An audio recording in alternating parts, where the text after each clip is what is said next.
All right. Okay, that was good. Hello, folks. Today we're going to be talking about amortized analysis. And so to get started, we will first see why we would want to understand amortized analysis. To do this, let's consider a simple function. Let's say we have a global variable, k equal to 1, and we have a function. I'm going to write this Python style. Let's say we have a function that takes in an input n, and it checks the k variable. So if k mod 2 is 0, which means if it's an even number, it does, let's say, do O n work. So maybe it's a for loop that iterates through n times, that's capital N, and if otherwise, it does constant work, right? So let's understand this sort of toy example. This function is a little weird. Also, at the end, it should increment k, so k plus 2 to 1. So this function is a little weird because it's sort of different from other functions that you may have seen so far. Let's say I call this function one time, func 100, right? What's going to happen is it's going to do, well, this time it's going to check if k is an odd number. K is indeed an odd number, so it's going to do O of 1 work, right? Then let's go ahead and call func 100 again. Note that because we called func earlier, k would have been made 2. So now when we call func 100 again, it's going to actually this time do 100 amount of work, right? Because this time it's going to do O of n work where n is 100. So as you notice, if I call func n one time, it does a different amount of work. If I call it again, it does, this time it's going to do O n. And if I call it a third time, it's actually once again going to do O of 1 work, and then O of n, and so on. So what's happening here is that this function is difficult to analyze from a runtime perspective because it does different amount of work each time. So when we ask you how much work does this function do, so in runtime analysis, what is the asymptotic analysis for this function? We don't know, right? Is it O of 1? Is it O of n? So for this function, sort of, we can try and understand, okay, this one time it's going to do O of 1 work, another time it's going to do O of n. The next time it's going to do O of 1, next time it's going to do O of n, right? So in some sense, if, let's say, okay, so the way we do amortized analysis is using, so there are 3 methods to do it, but the one we're going to be talking about today primarily is the aggregate method, which means let's call f of n m times. And now what we're interested in is how much work does f of n do in total when it's called m times. Okay, so the first time around it does O of 1 work. The second time around it does O of n work. Third time around it does O of 1 work. Then O of n, and so on, right? So we see a pattern here that alternates between O of 1 and O of n. And if we call this m times, right? Let's say m is an even number, so it ends at some even number. That means we're going to end up doing O of n work at the end, right? So, well, roughly half the times it's going to do 1 work, and half the times it's going to do n work. But what we need to remember is that this expression is when we call the function m times, right? But when we're doing runtime analysis, we're actually not interested in the total amount of work you do when you call a function m times. We're only interested in how much work do you do when you call it once, right? So if m over 2 times 1 plus m over 2 times n work is for m times, then this divided by m is for calling it just one time, right? This is essentially going to be equal to 1 over 2 plus n over 2, and in O notation, this is nothing but just n. So this function, we say that it does n work, So it's O of n. Even though, as we noticed, it actually does a variable amount of work. We say that for large n, and if you call this function over and over and over again, on average, it does, as we saw below, it does n work.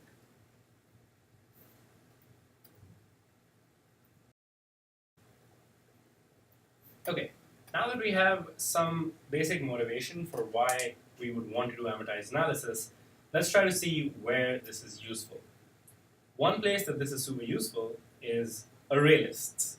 Now we know that when we define an array in Java, we have to give it a size at the beginning, and so we have to give it a fixed size. Now, what happens if we need to add more elements? Well, we need to resize the array. So what we are interested in is the add method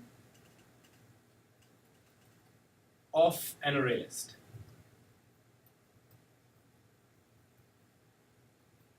And to understand this question,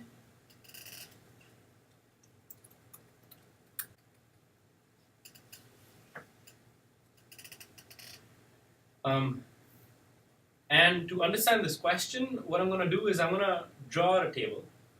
So let's say we have, okay, instead of, as your worksheet says, 10,000 elements, instead of starting out an array with 10,000 elements, let's start one with just 10 elements. So 1, 2, 3, 4, 5, 6, 7, 8, 9, 10. And let's figure out what's going to happen. So let's make a table. Let's say, what operation are we doing? So we call add 1. To this array, we're going to add the number 1. Let's note down how many elements we've added. So number of elements added in total. When we call this, so far we would have added only 1 element. Now let's see what the cost is. So to start off, we have an array of size 10, which means we can easily add this, and our cost is just 1. Now let's try to see how much of the array is filled. So array filled, well, 1 out of 10 elements are filled in the array right now. All right. Now let's call add again. What's going to happen? We're going to add 1 more element. And our cost is still going to be 1 because we can still add it here, right? So this and then this. How much of the array is filled? 2 out of 10. All right. We notice that we can keep adding 8 more times. So 1, 2, 3, 4, 5, 6, 7, 8. Let's add 1 cross 8. This time, how many elements are added? 8. The cost is 8, and the array is now fully filled. Okay. Now someone comes along and calls add 1 again. Our strategy is that every time we need to resize, we're going to increase the size of this array by 10 more elements. So let's see what happens. Okay, how many elements are we going to add this time? Just 1, right? Except we don't have space for it because our array is fully filled. So we don't have space for it. What do? Well, we have to make a new array of, so let's erase this, of size 20. And we have to copy over all these elements from the old array. So copying over 10 elements from the old array is going to take 10 time. And then we're going to add 1 more element, which is going to take another 1 time. How much of the array is filled now? 11 out of 20, right? Okay, so we can call add 1 again. And this time we can call it 9 more times. So let's call it 9 more times. How many elements added? 9. What is the cost? The cost is going to be just 9 because there is space in the array, and the array will be fully filled. Let's keep going. So let's add maybe a total of 40 elements. Let's see what happens. So, all right, this time we call add 1 again.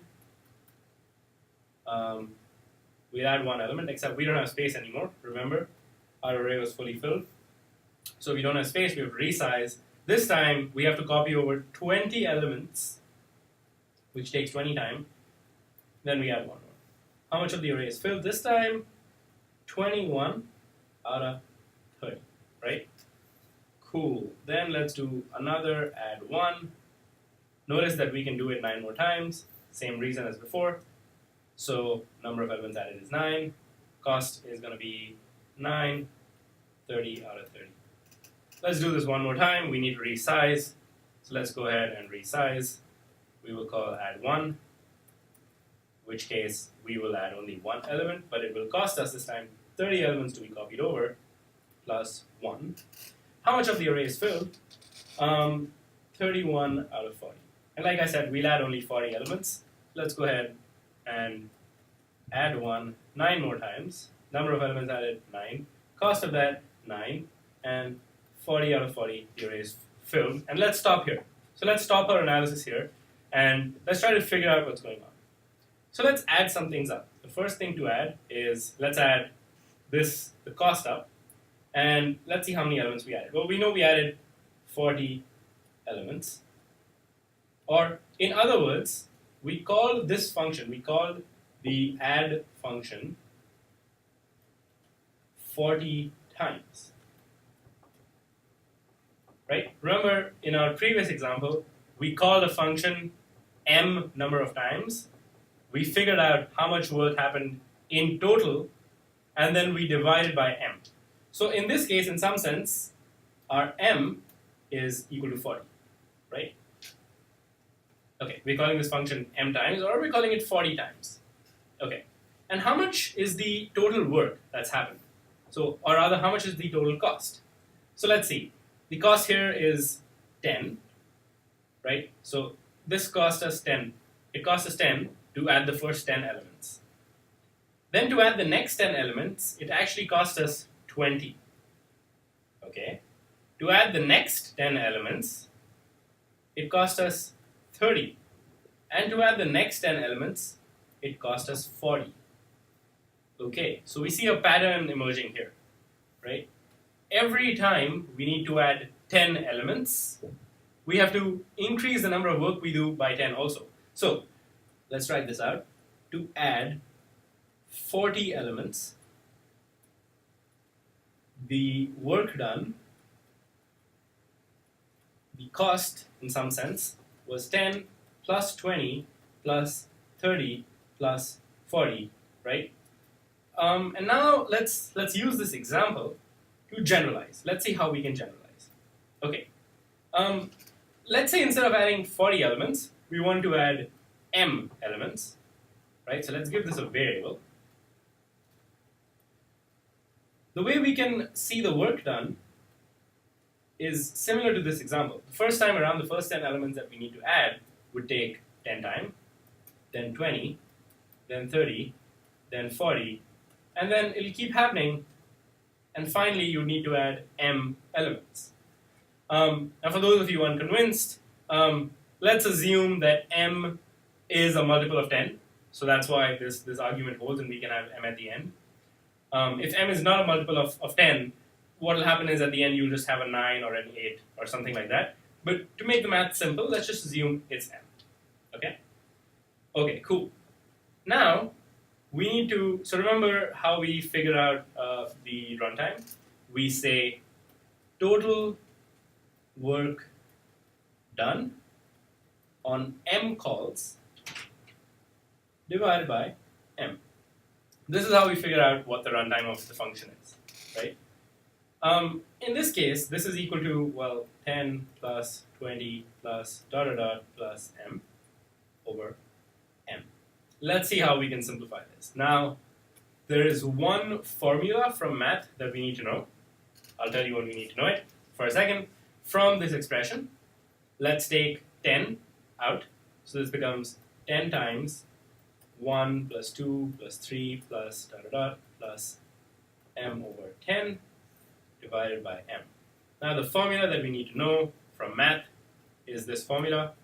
1 plus 2 plus 3 plus k is actually equal to k times k plus 1 over 2. If you don't remember this, that's fine. You can just believe me, or you can Google it. You can find out why this is true. But this is a fact that we're going to now use up here. So let's see how we can do that. It's going to become 10 times m over 10. Notice how k is the last number here, and k is m over 10 for us. Okay, so m over 10 times m over 10 plus 1, whole thing divided by 2. This is the numerator. This is the numerator of this term. The denominator is still divided by 10. Divided by m. Okay? Let's see what this simplifies to. This simplifies to 10. Let's open the bracket inside. We get m squared over 100 plus m over 10 over 2 over m. Let's keep going. This is going to become, so let's cancel out this 10. So we're going to get m squared over 10 plus m. Whole thing is divided by 2, so I'm going to divide by 2 now. So this is going to become 20 instead of 10. This is going to become 2. And then I'm going to divide this whole thing by m.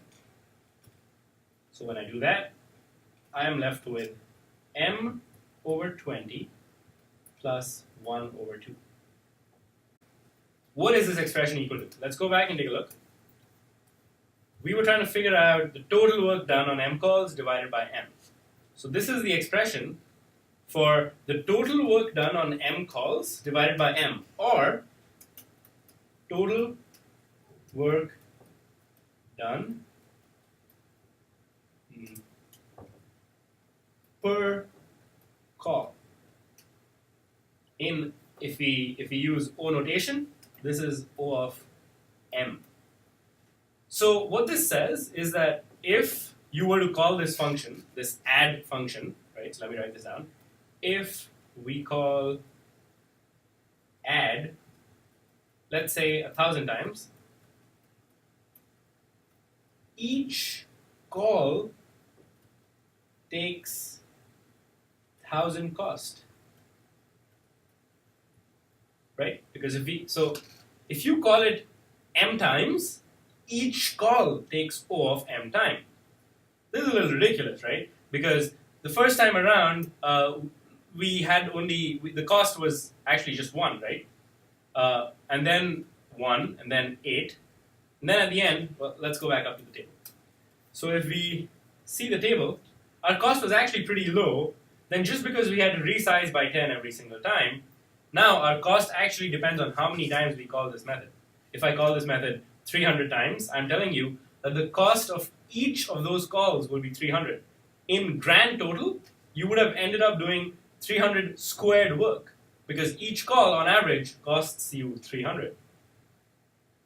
So that's runtime analysis, and so we see that if we call this function m times, then it ends up taking O of m work per call. All right, now we will look at a different approach. So we're going to make the same table again, but we look at a different approach. This time around, let's say that you have an array. Again, of size 10, except every time you need to resize, you double the array's size. We don't actually just increase its size by 10, but we double it. Let's see what happens if you double the size every single time. So let's write the operation. Then remember, we are interested in the cost. We are interested in how much the array is filled. And we are also interested in number of elements added.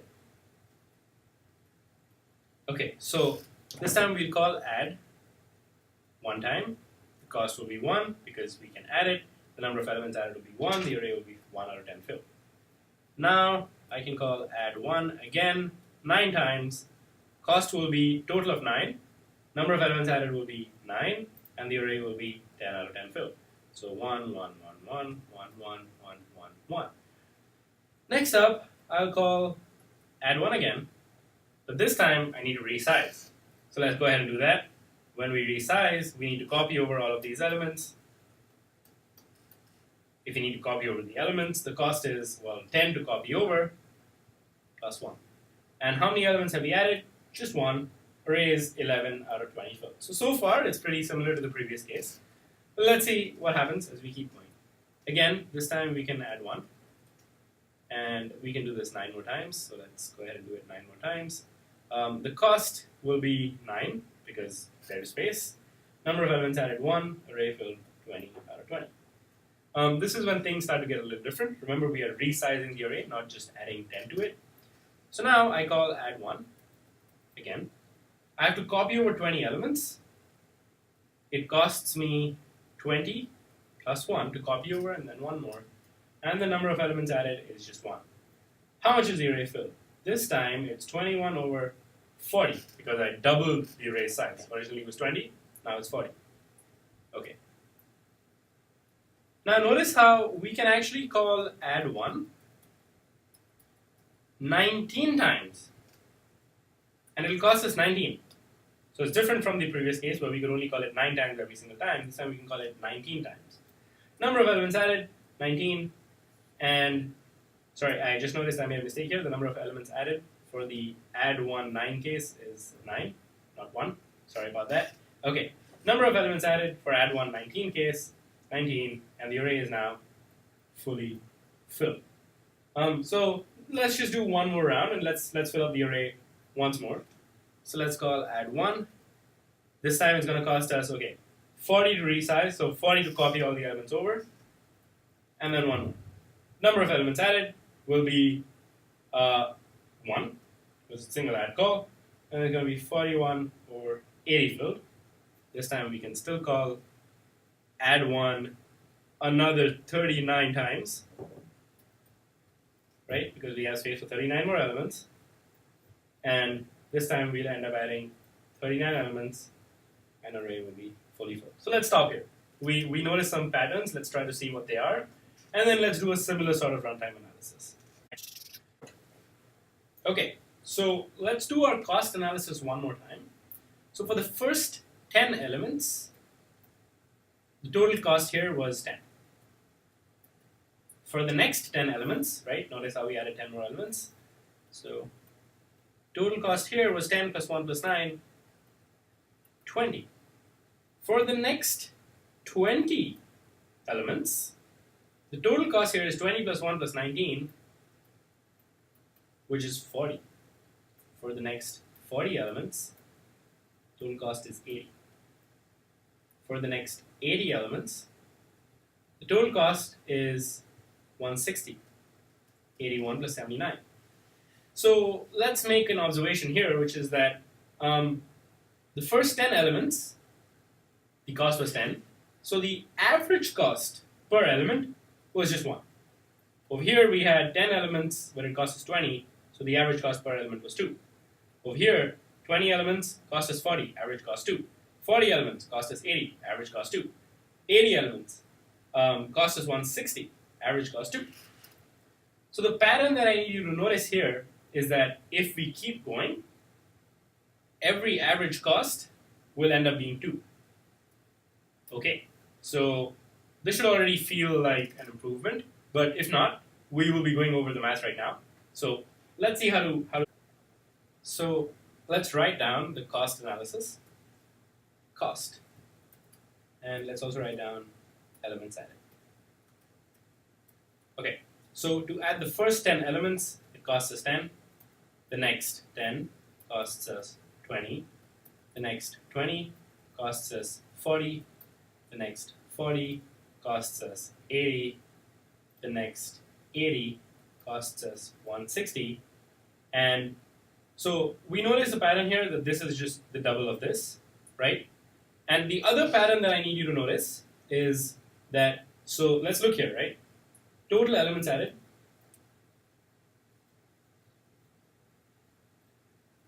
$160, right? And elements added in the last chunk. What do I mean by the last chunk? I just mean if I'm filling out this table, right? Right at the end, in these two sort of add calls, how many elements have I added? Well, I've added a total of 80 elements, right?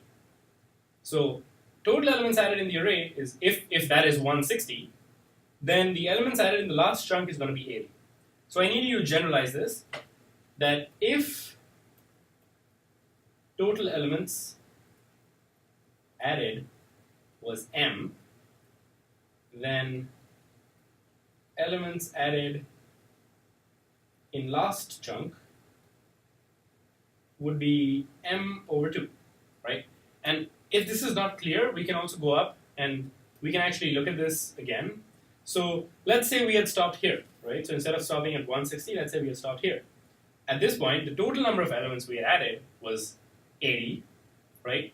And the total number of elements added in these last two calls would have been 40, right? Because we add once and then 39 more times.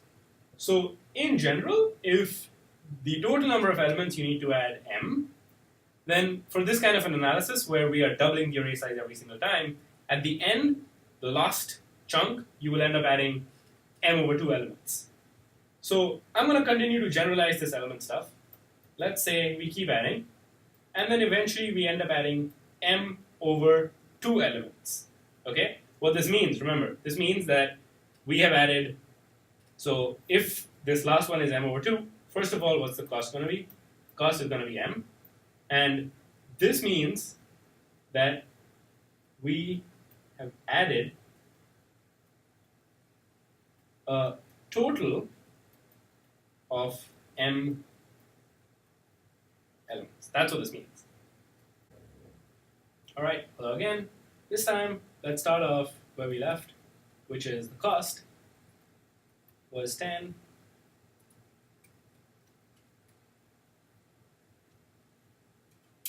All right, hello, I'm back. So let's start off where we left, which is when we added m over 2 elements, we'd seen that our cost was 10 plus 20 plus 40 plus 80, all the way up to m. So let's see where to go from here. So remember that what we are interested in is total cost on m calls divided by m. This is going to be equal to, let's see, it's going to be 10 plus 20 plus 40 plus m over 2, as we saw above, plus m. This was the total cost of adding m elements, and we divide by m to find out the cost per call. Okay. Now let's see what's going to happen. Let's take out a 10, factor of 10, to get inside 1 plus 2 plus 4 plus m over 10, whole thing divided by n. Now, one of the sort of things you need to know again from math is what this sum equals to. But I'll show you how to figure this out. So notice how so apart from the first term, which is just an anomaly, every term doubles. So that means that before m over 10, we would have had m over 20, because 2 times this is m over 10, and so on, right? So let's try to imagine. Okay, first let's generalize. So let's figure out the sum of 1 plus 2 plus 4, or 1 plus 1 plus 2 plus 4 plus something all the way to k. To do this, the way I like to think about it is, imagine you have a piece of paper of size k. When I say size, I mean like area, right? Let's say you have a paper of area k. Then remember, like I said earlier here, the term just before this is going to be k over 2. So let's say you have another piece of paper. This time, its area is k over 2. Then you have another piece of paper.